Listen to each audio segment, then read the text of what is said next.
J. Aaron Simmons is professor of philosophy at Furman University and current president of the Soren Kierkegaard Society in the USA.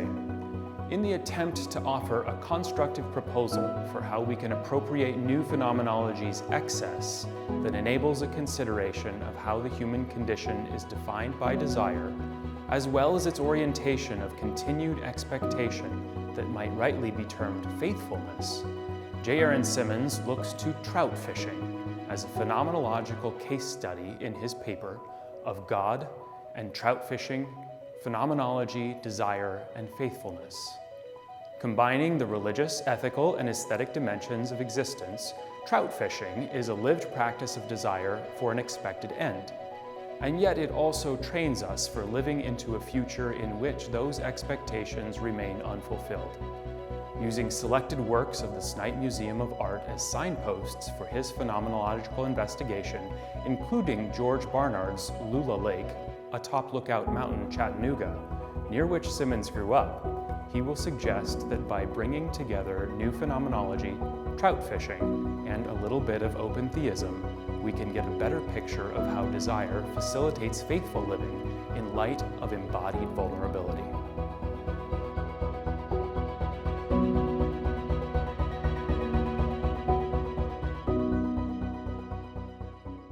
Hello, everybody. I'm Aaron Simmons. It's so good to be with you today, where with, of course, is in scare quotes. What a strange, strange world in which we live. And yet I think it's one that probably is ripe for some phenomenological engagement. So that's what I'm going to try to do with you today. Thank you again for your time, your attention. Hopefully I can give you something that at least is thought-provoking and maybe move us forward toward truth, goodness, and beauty. So the title of my talk today is Of God and Trout Fishing, Phenomenology, Hope, and Faithfulness. The original title was Phenomenology, Desire, and Faithfulness, but I decided to switch and focus on hope because of what the last 6-7 months have looked like in the world. I really need some hope, and so I decided to focus on that. I have plenty of desire. Hope is a little harder. So we're going to see what we can do today. Thanks for joining me. Let's go. So when I got married, my wife and I decided that really what marriage was all about was walking together and talking along the way. So in our vows, that's actually what we said to each other. Come, let's walk together and talk along the way. So that's how I'm going to approach this with you today. Come walk with me. Let's talk. Let's think together about some ideas of shared importance. And if Thoreau is right, we can only really go for a walk if we're willing to get lost. So let's get lost together. Here's the plan. I want to think about how we can look at the task of phenomenology in 2020, how we can rethink it in light of where we are. Then I want to ask the question, can we still have hope when it seems just so hopeless in so many ways? Then I want to look at trout fishing as a kind of eschatological liturgy, and then conclude by thinking through the way that faithfulness and success can be rethought, re-articulated in ways that maybe propel us forward into a hopeful life. So what would phenomenology pandemic style even look like? I think ultimately it's three things, and those three things are grounded in the history of phenomenology, the big ideas given us by Husserl. First, we must pay attention. We've got to be aware, we've got to think about where we are, where we're trying to go, and ultimately, by paying attention, we are doing that classical phenomenological thing, focusing on givenness. How is the world giving itself to us? What does that givenness call for? What are our responsibilities in light of what it is that we see around us? Number two, phenomenology in a pandemic requires that we not trust the obvious. Things are rarely what they seem, and it turns out that in a Trump presidency, they are even stranger. So we've got to interrogate those things that we ordinarily would take for granted. Now, this, of course, is just the phenomenological reduction with a little different spin. So when we strip away and bracket the natural attitude and take on the phenomenological perspective, what I think we're doing is we're trying to interrogate the obvious by paying attention to what matters about the world as it is. And finally, we've got to remember that evidence matters. Now, I don't mean to say that we must be strong evidentialists here, but instead that we've got to stay true to the principle of all principles, that phenomena give themselves in their mode of appearing and then count as their own evidential sources. This is important because it is so tempting right now to give into a kind of hermeneutic laziness, where we tend to just follow the trends, follow the media articulation of the world, rather than doing the hard work to think through where we are and why it matters. So with those three ideas, pay attention, don't trust the obvious, and evidence matters as the core of, I think, what phenomenology's always been, but especially what it must be for us today, I actually think that we can draw on someone else, David Foster Wallace. Wallace actually suggests that we've got to interrogate our default settings. Notice what he means by default settings is simply that the things we ordinarily take for granted, we've got to put question marks behind them. We've got to take seriously what everyone else takes for granted. We've got to make our question marks the thing that replace the obviousness of the periods we inherit. We might say from the natural attitude, from our hermeneutic frames, the interpretive structures that are handed to us by others, but also we've got to interrogate our default settings because it opens the world in really, really compelling ways. This, I think, is something that we can learn from Jean-Luc Marion, who says that when we engage in seeing the world otherwise, which of course for Marion means allowing a theological filter, we might say, to open phenomena for us, when we allow these different motivations to start playing out in our phenomenological work, in our worldly existence, we can start recognizing things we would otherwise ignore. Wallace tells a story in his little book, This Is Water, where he says there's these two guys sitting in a bar. One looks to the other and says, you know, I'm an atheist, but I prayed once. And the other guy, who happens to be religious, will say he's a Christian. And he looks to him and he says, oh, really? Tell me about it. So the atheist says, yeah, man, I was out there in the snow. It was absolutely horrible. My sled had broken. There was no way to get back. I was a goner. So I prayed. I did it. And when I prayed, just then I began to be open to the idea that maybe there's a God. The Christian looks over at him and says, wow, well, so you must be religious now, right? Because here you are. You were saved. And the atheist says, nah, man, all that happened were some Eskimos came by right at that moment. Now, the idea, of course, is not that the Eskimos are obviously sent by God, but instead, as Wallace puts it, the Eskimos might be more than they seem. So when we find ourselves in a world like the one we're in now, I think we've got to be open to figuring out what might lie just behind the surface, what might be something that's hiding in plain sight, we might say, if we allowed ourselves to see differently, to pay attention, to interrogate the obvious, and then care about evidence. So let's do phenomenology together. And I think one of the things we should interrogate, given the phenomenological pandemic setting, is our ordinary default setting of academic discourse might also need to be revisited. In other words, though it is important to do really, really technical, very edge-setting kind of work, I think right now we are all so exhausted. We're all so tired that in many ways we've got to motivate why it matters to continue doing the sort of work that we do. I have so many students who, in fact, when the world broke in the spring and we went virtual, reach out to me and they said, hey, I'm a senior, I'm dropping all my classes, but I'm keeping the philosophy course. And I was like, well, why would you do this? And they said, because philosophy seems to be the only thing speaking to where we are. For me, that is phenomenology. Phenomenology speaks to where we are. And so what I'm going to try to do today is maybe investigate what we might otherwise miss a little bit by looking at some really mundane things, but trying to interrogate the obvious in light of a different way of looking at the world. Here's the thought. Trauma changes things. Now, 2020 has taught us this. But of course, there's nothing new ultimately in 2020. This has always been the case. This is why Hegel was wrong about history.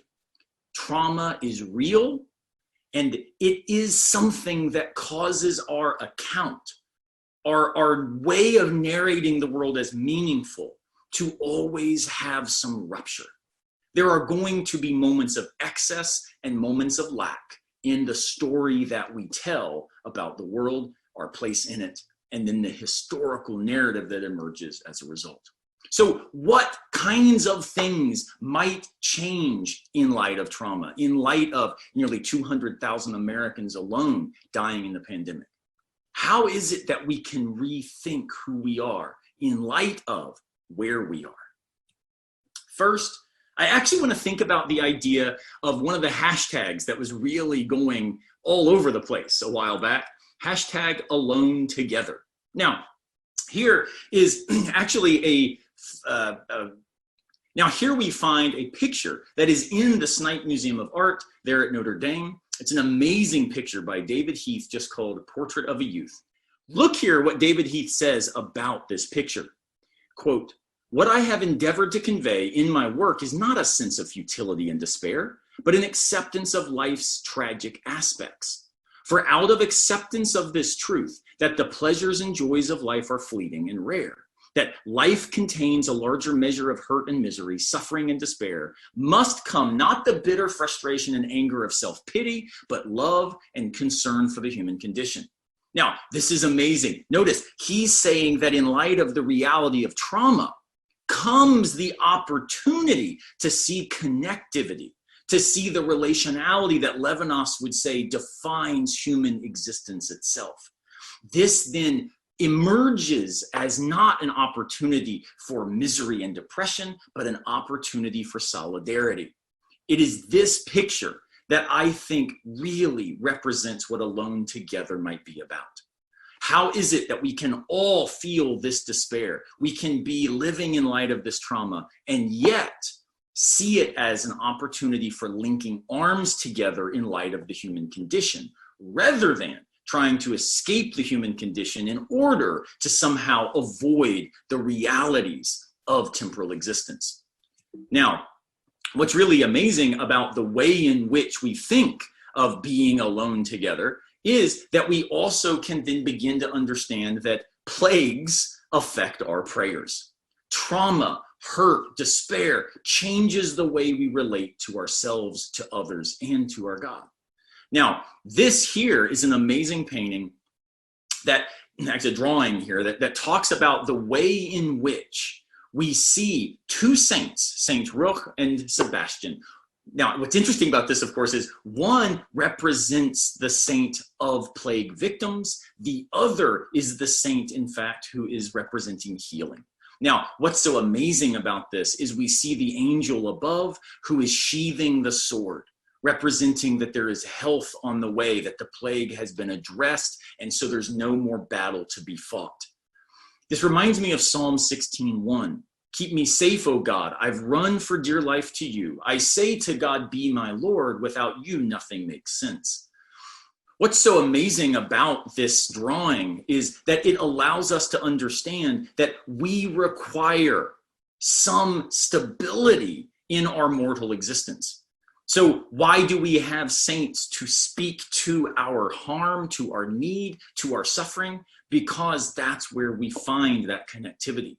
And the angel who is sheathing the sword is in fact not now needed in the same way. Our prayers are able to shift. Our relationships are able to look slightly differently.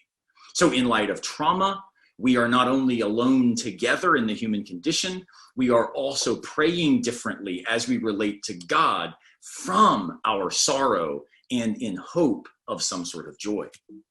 Now, what's interesting here is the way that understanding prayer in a time of a plague allows us to think about Jean-Louis Chrétien's notion of prayer as a wounded word. What does Chrétien mean? Well, he talks about prayer being a double wounding. On the one hand, it is something that wounds us because we expose ourselves to God. We also expose ourselves to ourselves. We allow ourselves to be humbled, to be brought low, literally even in the phenomenological embodiment of prayer. The kneeling, the reaching up the hands, the bringing them together, prostration forth. All of these embodied acts become liturgies of kenotic rupture. We are humbled precisely because we are running up against our own limitations, our own mortality, and our own vulnerability. We pray because we stand in need of God. But at the same time, it is a double wounding because it reflects the fact that we are wounded. It's not just that we are vulnerable and speak out from that vulnerability, but that in praying, we now make ourselves more vulnerable to the word that would come. We open ourselves up to the possibilities of the future that we cannot control. These Eskimos might be more than it seems. Similarly, when we pray, it is very, very difficult not to try to pray that things work out the way you would will, rather than praying that God's will be done for you. That is a wounding of our own ego, of our own conception of conceptual mastery of the world. We give our futures to God in order to receive ourselves back from God. So when we take up this phenomenology of prayer in light of a time of trauma, which again, I don't want to make the pandemic some sort of unique thing, but instead to let the pandemic speak to us in its constancy in relation to the vulnerable human condition as finite beings. Now, where does this then take us? Phenomenology speaks to where we are and to who we are becoming. Given what is the case for us in the world, what we encounter as given, this will then affect, as I've suggested, the way we relate to ourselves. We are alone together, the way that we relate to God by being doubly wounded, and also how we relate to our futures as expected. Can we continue to relate to tomorrow the same way that we used to in light of the trauma today? And this is the question that I actually want to guide our thinking together. In a time of trauma, can we still have hope? What does it look like to be hopeful, even when it seems that the traumatic reality of death, sickness, despair, anxiety, isolation, loneliness, how is it? All of these things that are just part of what it is to be human, but wow, are they present right now? How can we still have hope? Another way of asking this question is, what remains of desire? Is desire now just wish fulfillment that is probably not going to come to fruition? Is desire still, what Augustine said, something that anchors our identity? Can I still desire that which seems impossible in light of the transformed world as a result of the pandemic? I don't know. That's what we're going to think about. I have an idea of what I think, I hope is true, but I don't know if it is. And it makes me say with Shakespeare, from out of our misery, from out of our trauma, when in disgrace with fortune and men's eyes, I all alone beweep my outcast state, and trouble deaf heaven with my bootless cries. It sure seems in the history of lament, it seems like God has just turned away. Where are we going? What can we hope when it turns out that our prayers seems like they are bouncing off the ceiling and coming right back to us, rather than making it to the divine? Transcendence seems very far away. The picture here, just because maybe some of you are metalheads like I am, this is the band Death Heaven. So Death Heaven with our bootless cries, probably a good time to listen to a lot of pensive shoegaze black metal. So you check out Death Heaven when you get a chance. So here's what I want to offer: a phenomenological typology of hope. How is it we can continue to think about hope?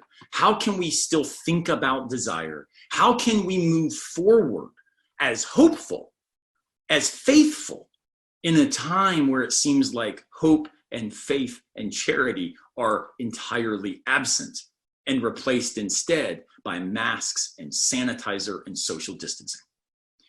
Let's see what we can come up with together. I think there are three types of hope, ultimately. And I'm drawing here and expanding the analysis of Claude Romano when he talks about different sorts of awaiting and expecting the future. The first type of hope we might call existential hope. And of course, we're drawing here from Heidegger's existential and existential distinction. Now, existential hope is hope for a specific historical outcome or object.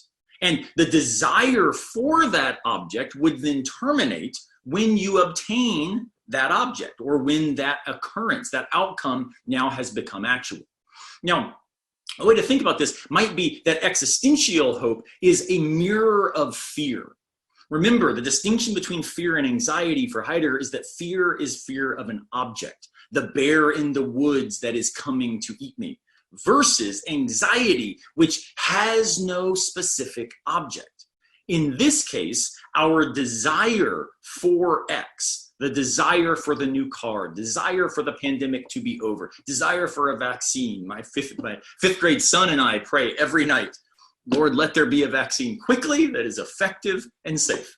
That is a desire. That is an existential hope of ours right now and the world's.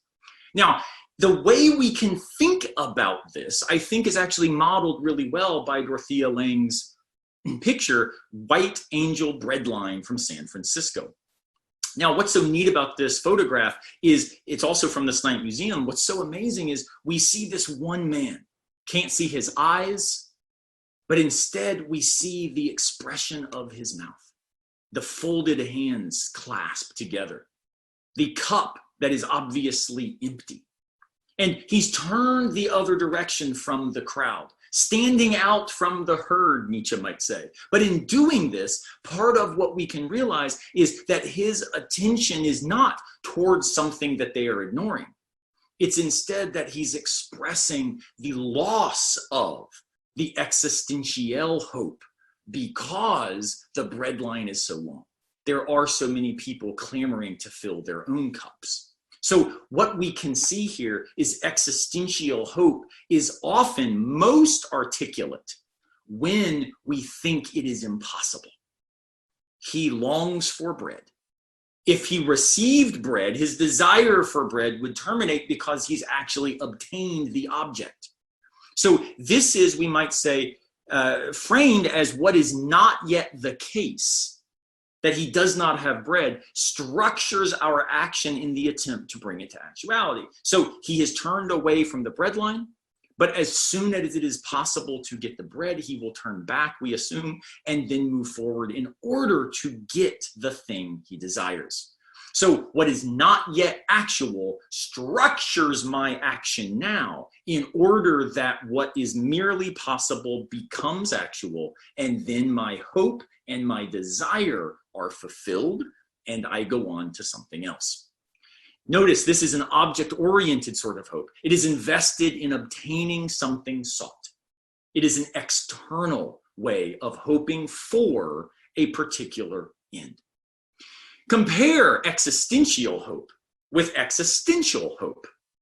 Now, instead of this being towards some specific outcome or object, we instead have this as an accompanying disposition toward all thought and action that attends temporal beings. Our very temporality, the fact that we are embodied beings who understand their life as a mortal story, as a narrative that will have an end. That means that we hope for the future, not a specific event in the future. In other words, we always structure our lives temporally. If I get out of bed in the morning, it's because I recognize that there is hope for a day and I'm moving into it. Doesn't mean I'm excited about it. Doesn't mean I'm happy about it. It might be a frustrating day. It might be a day full of committee meetings. It might be a day where you've got appointments on Zoom that you wish you didn't have to keep. But you still get up and get dressed. In doing this, we are moving forward toward something. And that something in this case is not an object, but is instead the very possibility of history itself. Desire in this sense is not specified. I want a truck. I want this camping trip. I want a new fill in the blank. but instead it is simply a mode of existence. It's the way temporal beings are as temporal. Now, if existential hope was a mirror of fear, this is a mirror of anxiety. We are hopeful, but without any specific object toward which our hope is directed, other than a future in which possibilities remain. Existential hope, we have hope for this possible object to become actual in my future. Existential hope is that I continue to live into a space defined by historical possibility. So what is not yet the case continues to structure not now what I do in order to get the thing, but who I am as an historical, temporal, mortal being. The human condition we saw earlier in our idea of alone together. That now is also part of what defines us all. In my trauma, in my frustration, in my exhaustion, I also live toward a future that is not defined by a specific day when this goes away, but a future where possibility again is new. Now, this is subjectivity oriented instead of being object oriented. It is internally reflective rather than externally manifest. It is invested in your own becoming as an historical possibility. Who am I becoming is the question of existential hope. What do I want is a question of existential hope. And I love this photograph here by Manuel Bravo, The Daydream, also from the Snipe Museum. Look at the way in which this young woman is pensively seeking something, thinking something. We don't know what.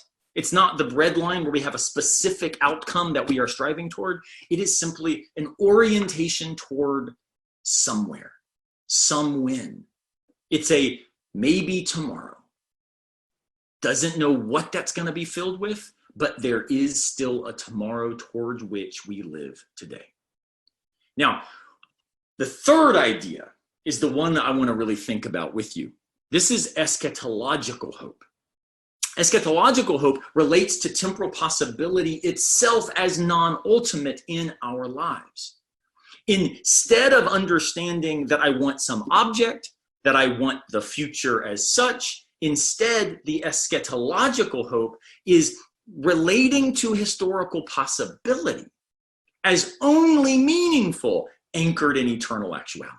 This is where, when I said earlier about the deaf heaven, their bootless cries, no one seems listening. When we have some sort of anchor in eternity, we are better able to think through the meaningfulness of historical possibility. We'll see this as played out in Kierkegaard in a minute. So instead of the not yet structure that defines existential and existential hope, we now have an already not yet structure defining eschatological hope, because it reorients my relation to desire and to myself. I already am who I am becoming. As Kierkegaard will say, I rest transparently in the power that constitutes me, but that doesn't mean that my decision stops, that the risk stops, that the faith stops. It's precisely because I am in relation to the transcendent that I now also have a meaningful, full-throated investment in history. In this sense, the desire is specific, and yet it does not terminate in the obtaining of the object. Instead, it continues in light of the fact that that which we desire is ever continuing itself. As a kind of contrast here, Todd May, in his book, A Significant Life, has an amazing account of why he finds the idea of immortality to be boring and meaningless. And he says basically, and it makes tons of sense, his idea is, well, look, imagine anything that we would do in temporal existence, playing the guitar, say. I play drums professionally, so I might say we're playing the drums, whatever it is. Well, when I desire to be really good at this, if you give me enough time, most anybody can pull that off. The reason that we get so impressed with the virtuoso is because they've been able to capture that thing that the rest of us just don't have time to make excellent in our own lives. So he says, look, if you now become immortal, you can do everything and you've got infinite amount of time to do all of it. So none of it will matter because everybody can do it. And it will become boring because nothing, when done forever, retains any spark of joy. This is not a stupid argument. This is a serious challenge to theories of immortality.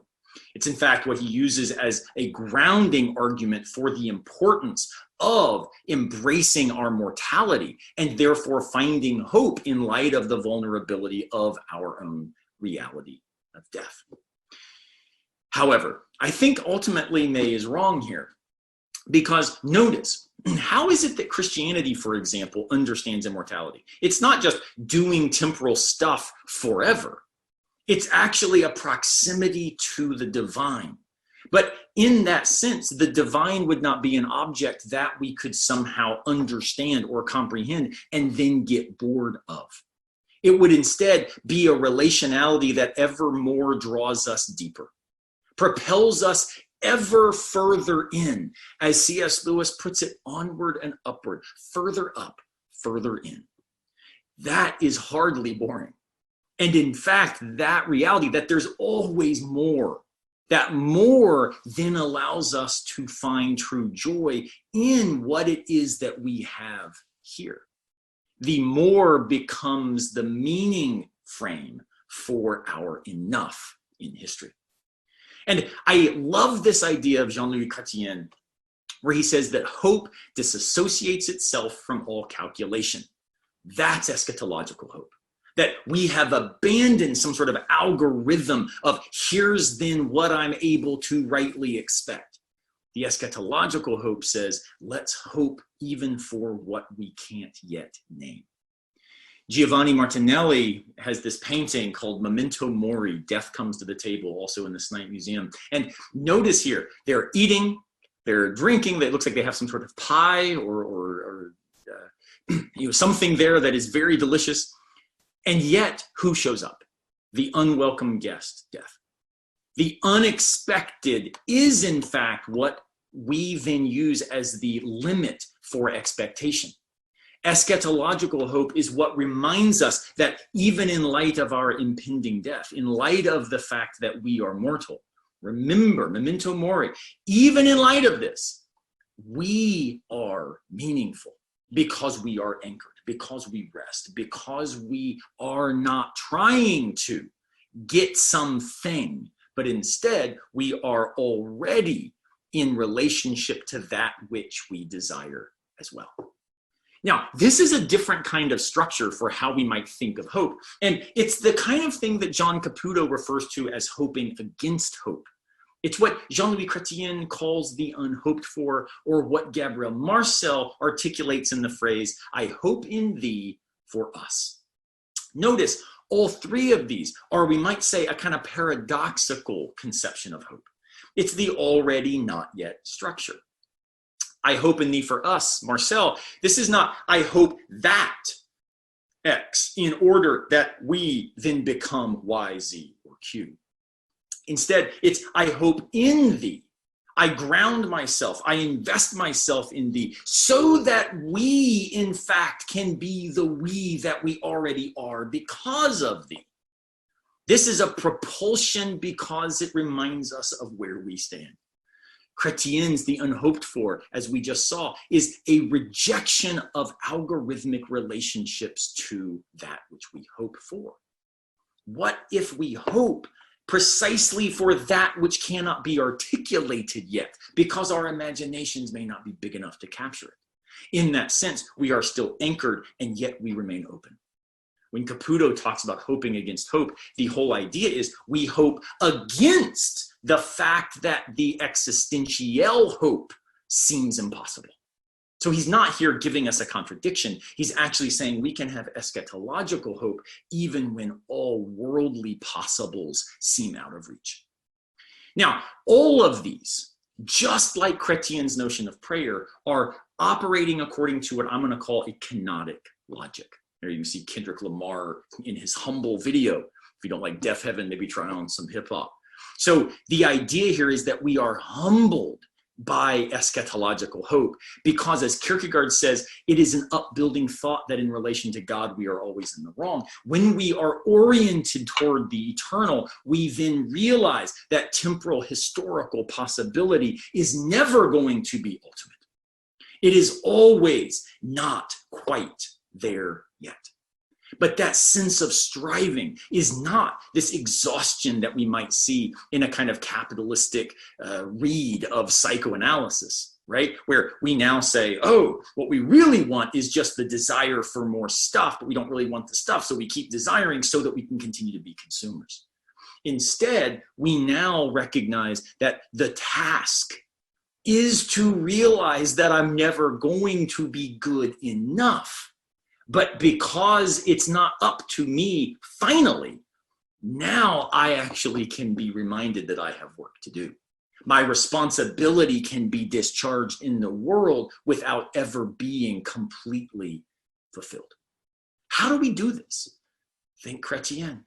When we pray, when we invest ourselves in the realities of what religious existence is all about, we are wounded by the reminder that we are not self-sufficient at the end of the day. This is what Levinas says early in his texts, in his authorship, when he says, nous ne pouvons pas pouvoir. We are no longer able to be able. We, in fact, do not have the power that we thought we did. But that is itself, almost in a kind of sublime inversion, that's what then empowers us to have the hope to move forward, because it's not ultimately up to us, and yet it depends on our action. Somehow that paradox is where we hope, we walk, we step forward, and recognize that the future is itself not the ultimate goal. How can we do this? What does this look like? Well, when I get really hopeless, and I admit the last 9 months have been very hard on my family, on so many people I love, on many of you, I am sure. When I feel really hopeless, I go fishing. This picture by George Bernard, this is the picture that actually caused me to do this entire talk. When I was flipping through the Snite Museum's catalog, this one jumped out. And here's why. I was born just at the foot of this mountain, basically, just outside Chattanooga, Tennessee. I grew up hiking that mountain. I have not seen this lake in particular, but I've seen so many others, so many rivers up on top of that mountain and the mountains nearby. My soul sings. It takes to flight when I see this sort of environment.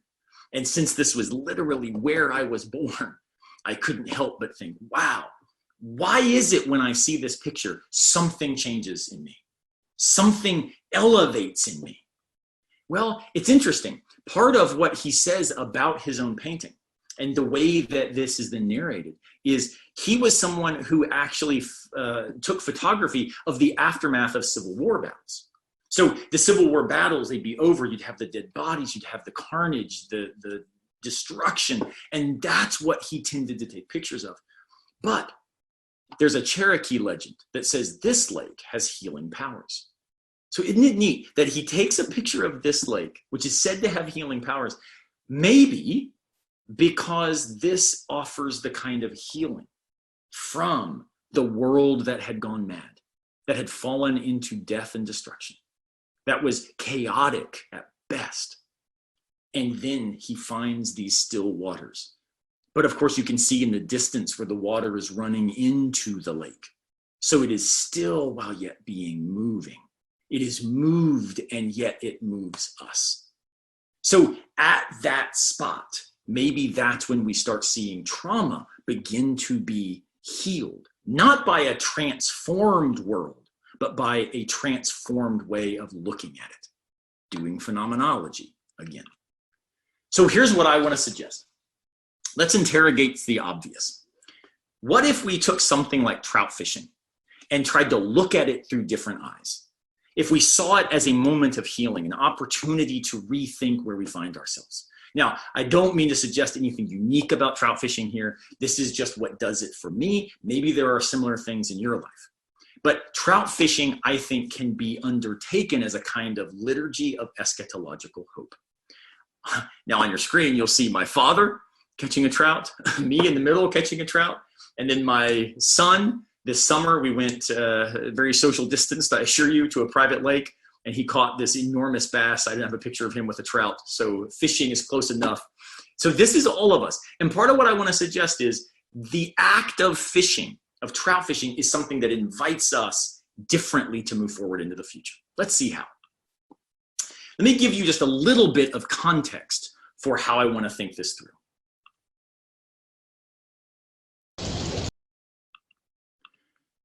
So notice here in this clip from A River Runs Through It, we see Brad Pitt's character see this spot. He wants to drop the stonefly nymph there in that spot. He catches this enormous trout, and it causes reflection then on behalf of his brother. I actually want to think about what we might learn from engaging in this sort of practice about how we can discover some sort of hope again in these weird times. Now, the way to do this, I think, is going to be really pretty simple. Go trout fishing. But that obviously needs some unpacking. Nietzsche said that he couldn't get on board with a God who didn't laugh. I want a God who goes fishing. Now, it just so happens that since I identify as a Pentecostal Christian, that I love the fact that Jesus is presented as being a fisherman. I think that's just super cool. So what I want to suggest is maybe we shift from a phenomenology of religious life, which is what Heidegger of course, refers to a phenomenology of religious life, where we focus on the real and the way that it helps us make different sense and maybe better sense of the real. So how do we do this? Well, when we shift from the natural attitude to the phenomenological attitude, we shift our perspective. What is the natural attitude when it comes to trout fishing and as it relates to hope and desire? Well, let's ask it in two questions. What is the goal of trout fishing? According to the natural attitude, to catch trout, obviously. This is what we call the ideal state in the fishing world of limiting out. You've caught your limit of fish. What is the desire that motivates this? It's actually to experience success at it. So we want to catch, and that makes us successful. This is the natural attitude. But what if we look at this from a phenomenological attitude? Remember, pay attention, rethink the obvious, care about evidence. So what now would be the goal of trout fishing? Not to catch trout, though that is still something we hope to do in an existential way, but the goal of trout fishing is to go fishing. It's an ongoing activity. Fishing. We want to continue to do this thing. Catching a fish, making it something that happens. So we stand there and take the picture, like the ones I've took of my father, myself, my son, and the one they took there of Brad Pitt. This is something that is great. It's something that is desirable, but it's desirable as an existential success goal. What about a deeper becoming goal? What is the desire that motivates the goal of fishing? I think it's to reorient one's relation to temporal possibility itself by anchoring it in something transcendent. This reminds me, of course, of the Barack Obama phrase that you didn't build this. It's impossible to be arrogant while standing in a river, let me tell you, because if you get arrogant, you're going to slip and it's dangerous. Notice Brad Pitt had to risk himself. There's that moment of tension where he goes under the water. It is risky to go trout fishing because you've got to be humble enough to realize that you do not control the river. You instead dance with the river in order to continue to fish. So the desire is to continue thinking about the actions in which we engage by anchoring it in something bigger than ourselves. So what do I hope for then when I hope for trout? And again, I apologize, St. Augustine, it's probably blasphemous at some level. Well, I want to suggest that when I hope for trout, I am existentially hopeful. I want to limit out, and I have not yet limited out. So I hope to do it at some point later today, right? The idea is it's a not yet goal.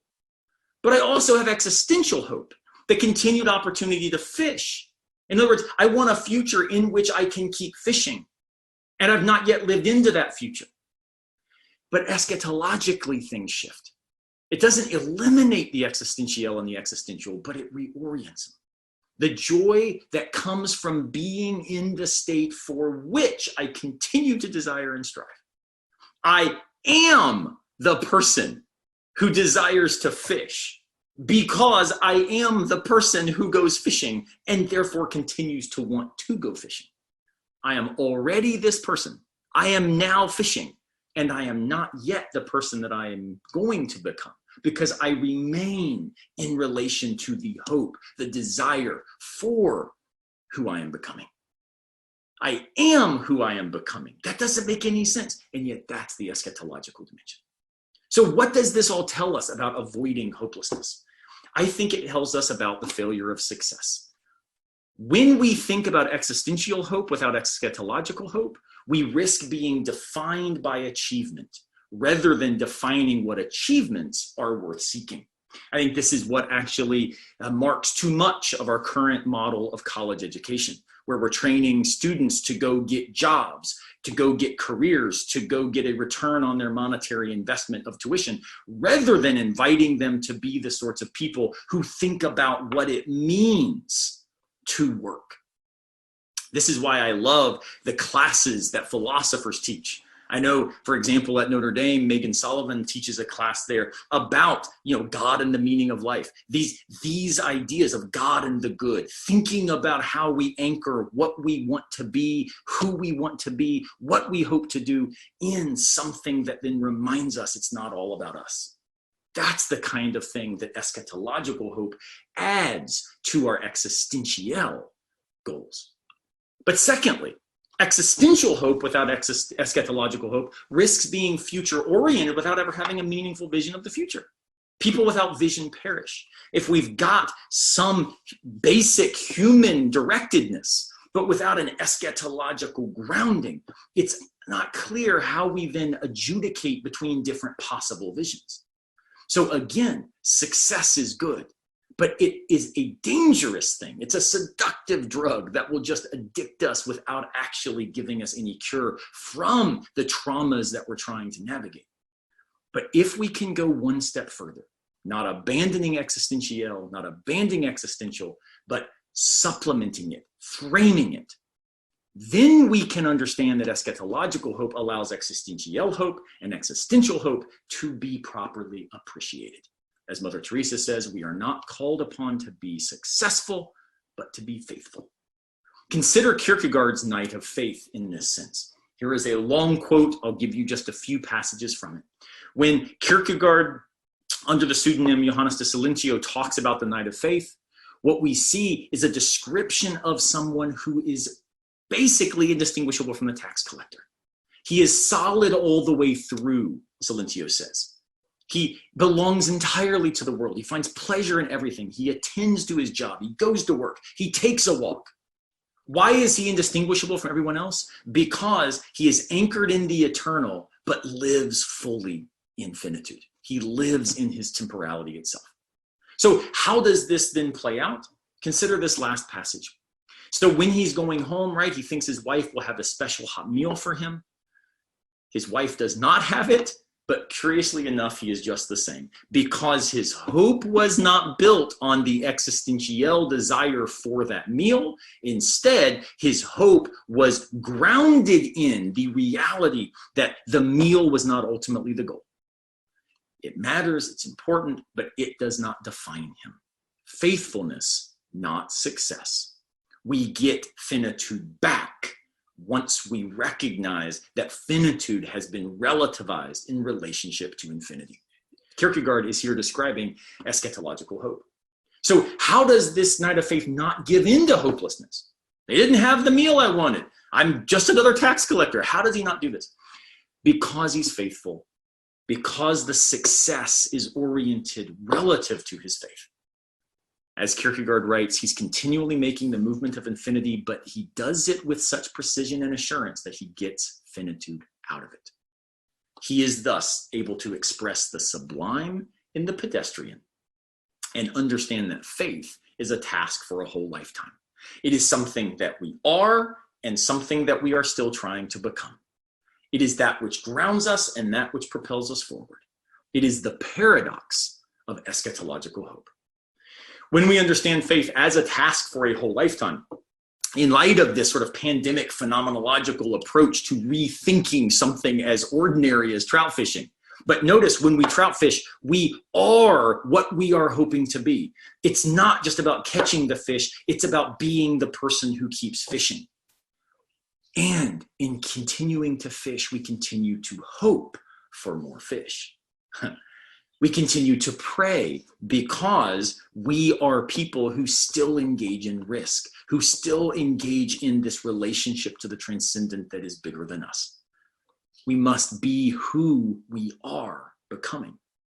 And in doing this, we can desire that which is eternally actual in order to transform historical possibility.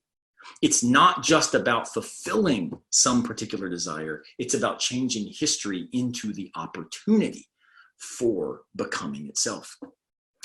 So the river itself, we might say, is a metaphor here.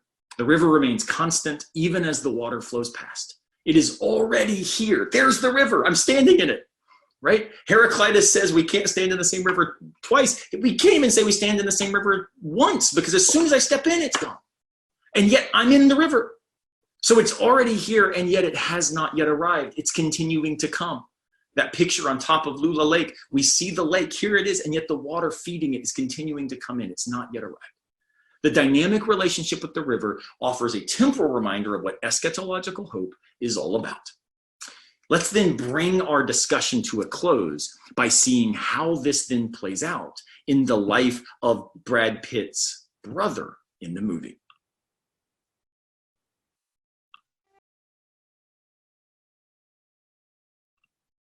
I am haunted by waters.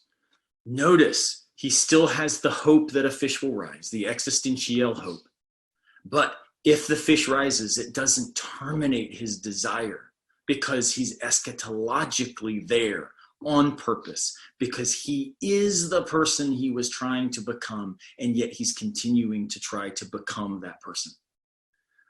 This idea of being anchored in, related to, ruptured by, and yet restored because of, that is ultimately what I think eschatological hope is all about, and why it matters that in a time of a pandemic, in a time of the human condition, again, there's nothing unique about where we are, even if it feels like that. We must continue to fish. We've got to find a way to pray. We've got to find a way to keep hoping. And I think that if we can look at those liturgical acts, those practices that we pay attention to, interrogate as obvious, and then try to find evidential structures within them for rethinking who we are, how we see the world, maybe we can say to each other, come, let's fish together and talk along the way. Thank you so much for your attention, for inviting me to be with you. I hope this leads us all to think together about how we can live lives of faithfulness, live lives of hope, and live lives that are not ignoring where we are, but not being simply defined by it. Thanks again.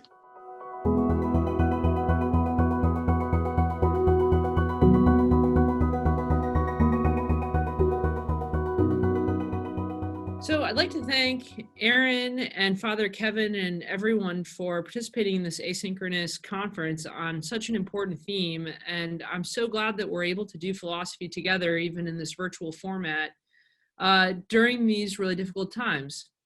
I think the particular challenges of the pandemic, of isolating us, of causing us to stop in our tracks in a life of action, gives a really important opportunity for philosophy and theology to show what kinds of value we can provide to each other and to others in need, especially in periods where many of the other sources that we turn to for insight and value, in Aaron's terms, goals in our life, have suddenly fallen short. So I'm really glad to have the opportunity to offer some comments on Aaron's paper today, and to hopefully provoke this further discussion for you wherever you find yourself viewing this conference. The question that motivates Aaron in his talk is one that I've thought about quite a bit. What role can philosophy, and in particular Christian philosophy, play in helping us understand the circumstances that we found ourselves in this year? I come at this question as a Catholic virtue ethicist, so somebody not at all steeped in the phenomenological tradition or in some of the sources that Aaron brings up in his paper. And I come at this trying to comment on some of the questions that Aaron raises, while also realizing that there are many different philosophical sources that might be helpful to people as they try to process and understand and gain wisdom from the experience that we've all been through. For what it's worth, on my end, I've found during the last 7 months turning to Stoic philosophy, and in particular philosophers who have tried to raise interesting questions about how we process the meaning of our lives when we feel like we've lost control. Those sources have been very valuable to me in trying to think through the particular circumstances I faced, but I suspect that there are many different traditions that might be helpful. I think in the interest of addressing a talk on phenomenology and the pandemic, it's helpful to unpack a little bit the personal experiences that we are bringing to this philosophical question. On my end, as a human, when I try to process what's happened the last 7 months, there are many different thoughts and emotions that come just naturally, almost instinctively to me in response to the problem.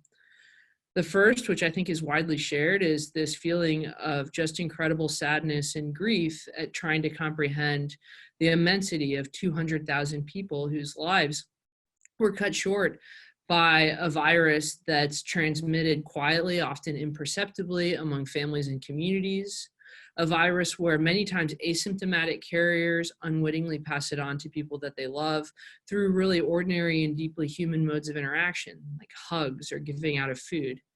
That's just an incredibly horrific thing to try to wrestle with as now part of the shared history of our lives. So that's one obvious feeling that we have, and one of the themes of my comments will be that we should, as philosophers, also do justice to the obvious and not always try to think that the important work is digging under that. So that's one reaction. Another reaction that I had that's more personal, that I'm sure a lot of folks have shared, is the sadness and grief of knowing people who've been harmed by these circumstances. In our case, thinking about people whose health was threatened by the disease, thinking about close family members who are suffering unemployment, who the lack of activity in their life right now is causing them serious harm in their pursuit of the good life, and seeing in general the anxiety about the future that people that we care about are now suffering as a result of this situation. I think there's fear about physical health, and certainly being inundated with information about a novel virus causes us to reflect on what it is to be a person with a body that we have to care for, and what kinds of risks we are or aren't willing to take with respect to those bodies. I think that we've all had the experience of having unique amounts of time with ourselves, with the people that we live with, and with our neighbors. And for many of us, that has been an experience of surprise and joy. Realizing that there are people in your life who you oftentimes don't fully attend to, but when everything else is canceled and you have the opportunity to give them much more of your attention, you realize how much you love and care for them. I think that there's been this incredible feeling of both faith and fear that as a community, as a nation, we might not be up to the challenge of solving what has become a massive collective action problem. Indeed, two major collective action problems for us at the moment. One, how can we all change our behavior in a synchronized way to make it safe for us to have community life again? And two, how are we going to run a major democracy in a scenario where we're all deeply dependent on technology for information, and where we're all worried about participating in the usual habits that keep that democracy going? I think Christians have felt a deep longing and a deep sadness at being separated from God in this time, and not in the sense, God has been clearly with us through this pandemic, but many of the liturgies, many of the opportunities that we have to physically encounter God, which is an important part of many of our Christian traditions, have been taken away from us. And we're wrestling now as Catholics with this question of what it means to have gone this long without having been in the presence of the Eucharist, for Catholics who have not had the chance to be at Mass in the last 7 months, what it means to celebrate an Easter this year remotely over Zoom, the kinds of challenges that come from even rejoining a community of faith physically, but still being distanced and not being able to pass the sign of peace. This creates real, deep, and kind of visceral existential questions for a lot of believers that the pandemic has made very concrete in our lives. It doesn't take actually deep levels of reflection to realize that this is part of our lives that is missing because of this pandemic. Finally, and this has been, I think, a universal experience with this pandemic, we have all suffered the great loss of being without our friends. The feeling of our worlds narrowing to just the people in our household, the inability to give people hugs, to enter into another person's home, to share food with them. These are deeply human needs that the pandemic has deprived us of, and making it one of the most vicious forms of deprivation I think we could possibly imagine.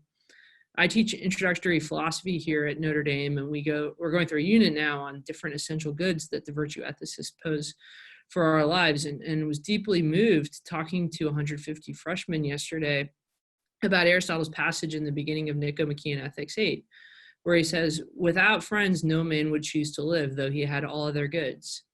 I've taught this and often reflected on how beautiful it is and how wonderful of a friend Aristotle must have been if he realized that fact. But this year, it's been especially poignant thinking about how many people have been deprived of that good, and how far we are willing to go to try to open up our society again and to recover those deep relationships. I bring this all up because I think in the spirit of phenomenology, the first step is just acknowledging the feelings and thoughts that this particular situation is bringing up for all of us. But then also thinking that there are other ways that philosophy can approach helping people during a pandemic, and the phenomenological approach is just one among many options in that repertoire. As a virtue ethicist, here's how I think about the special role that philosophy plays in helping us deal with a scenario like this. We have been deprived of all of these essential goods: health and safety, security, democratic self-governance, and obviously, most critically, the access to God and the body of Christ, and access to friendship and deep social relationships. Philosophy can help us in times of these great deprivation, because one thing the pandemic really can't take away from us is a different form of essential good: the good that comes from contemplation, the fact that we are rational beings who are capable, even when we're separated from other people, of thinking about those whom we love. Even when our life is stalled, we're capable of reflecting on the good life that we've enjoyed. And in these ways, some training in philosophy, especially if you've had it coming in to a significant event like this pandemic, can be absolutely invaluable. I bring this up because I also think that this approach to thinking about the role of philosophy in a pandemic should make us a little bit wary of some of the advice that phenomenologists might give us about dealing with our current situation. And here are 3 areas where I'd bring it up for discussion with Aaron's paper.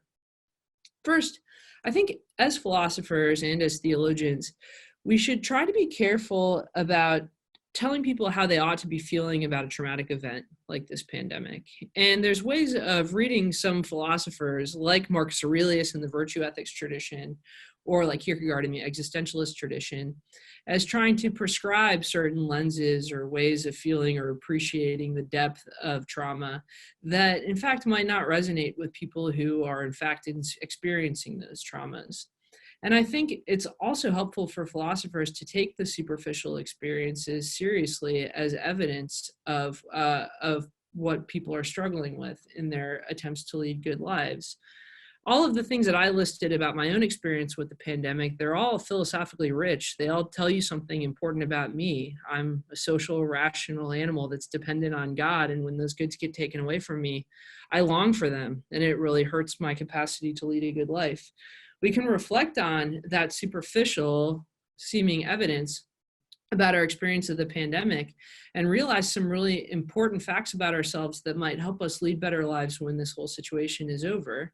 We might not take it for granted anymore that we have the capacity to spend time with our friends. We certainly might not take it for granted anymore that we have access to liturgy.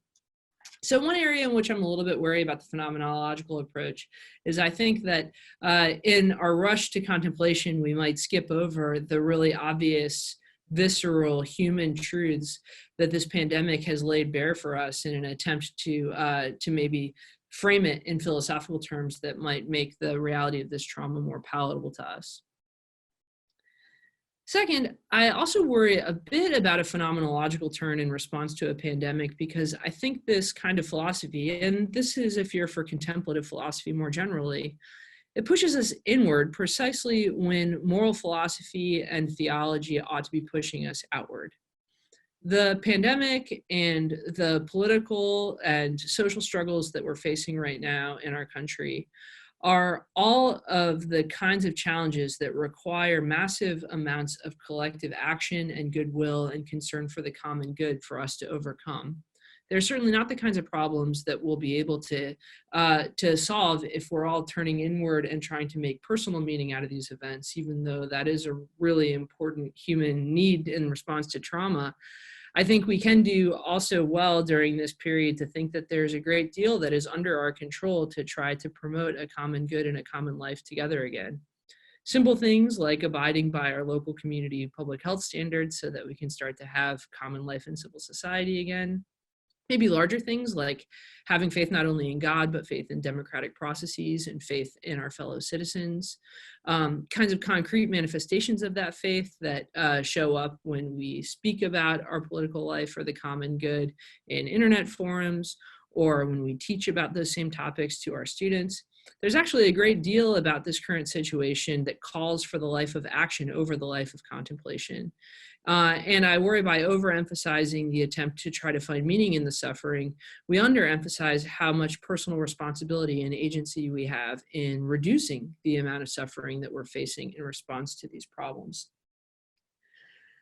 Finally, I was really intrigued to learn a bit more about Aaron's experience with angling and the concrete practice like trout fishing that for him serves as an anchor for contemplation and for appreciation of questions about hope and the eschatological hope in particular that guides all of our lives through all of our periods of trauma, not just the current one. I thought that was really beautiful, and it brings to the surface what for many of us has been a great struggle, again, with this particular crisis that we find ourselves in. Namely, we are weathering the pandemic where we happen to live, which might not be in an area where we're capable of enjoying beautiful aspects of nature. One thing that's quite poignant about this conference is that we have to access much of the art through online forums. We can't actually behold the art in front of us. And for many of us, especially this late into the crisis, I think we're struggling to try to find these concrete anchors in our physical location and in our lives that can serve as inspiration for beauty and hope.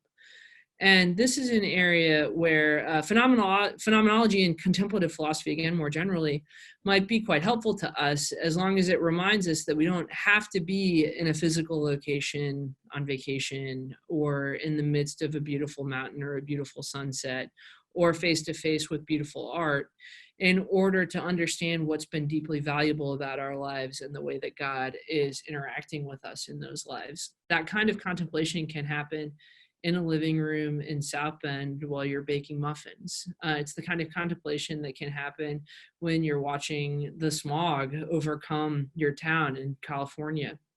It's the kind of contemplation that actually doesn't require physically going anywhere in order to appreciate these deep truths about ourselves and what we're ultimately longing for.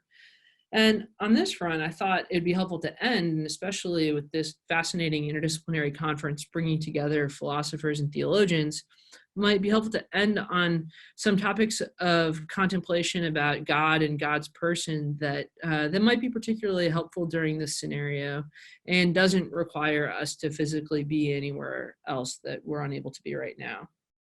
So I think the first topic that's been a subject of contemplation for me during this pandemic has been realizing that there are very obvious needs that I have as a human person that can, and my faith says will be met in love by both other people and God.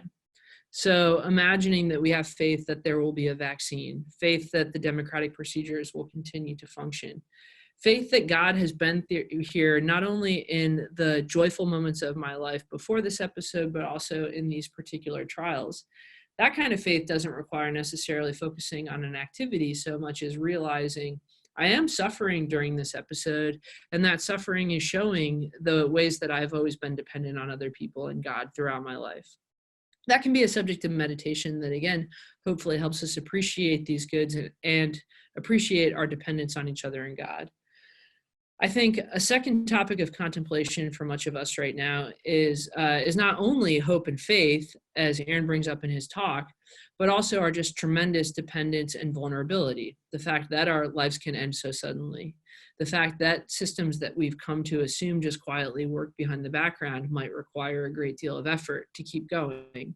The fact that we are dependent on our bodies, on other people, and on God himself every day for our lives is a topic that might be worth dwelling on at the moment, and dwelling on it not just in a way that's hopefully immediately making meaning out of the pandemic, but dwelling on it in a way that causes us to suffer and causes us to think a little bit more seriously about our limits and the limits of our lives. Which all gets us to the third subject of contemplation, which for certainly Christians involved in this episode, I think calls out for more thinking on our part and could be profoundly meaningful experience to come out of this pandemic. When we think, given all the challenges that I've listed in my commentary, that Jesus himself had a body, if we're afraid of keeping our bodies healthy and we're realizing how vulnerable and dependent we are, God understands in a really visceral, obvious way that same kind of suffering and enters into it with us in the form of the incarnation. I found it quite useful to meditate on passages of the Bible during this period where you realize that Jesus touched the sick, and that in fact this physical contact and lack of fear of disease is something that God himself was poised to do in a really miraculous way, and that causes us to long for God that much more, to think like, what seems unthinkable for us right now, to go and be in physical contact with somebody who's very sick, God himself was willing and able to do in his power. And by meditating on that and our dependence on God, maybe we start to feel that chasm between us and other people start to close. And finally, at this time, meditating on stories of the disciples who spent a lot of time hiding out and quarantined up in their rooms, who spent a lot of time longing for community life that was yet to be realized, and the concrete stories of their lives and the history of their love of God, which is also part of our history and is united with the current episode that we find ourselves in, could be a source of real historical, truthful meaning in our lives where we find ourselves right now. That also might push us out of our own minds and the closed, interior world that this pandemic has put us into, and instead open us up to seeing ourselves as part of this much bigger historical story where the hope is one that has been realized in really concrete and manifest ways. All that said, I'm very grateful that Aaron is engaging in this project, and I think right now more than ever, we need philosophers and theologians, we need artists, we need humanists to be reaching out and helping people try to make meaning over what for all of us is going to be a definitive episode in our lives. Thank you.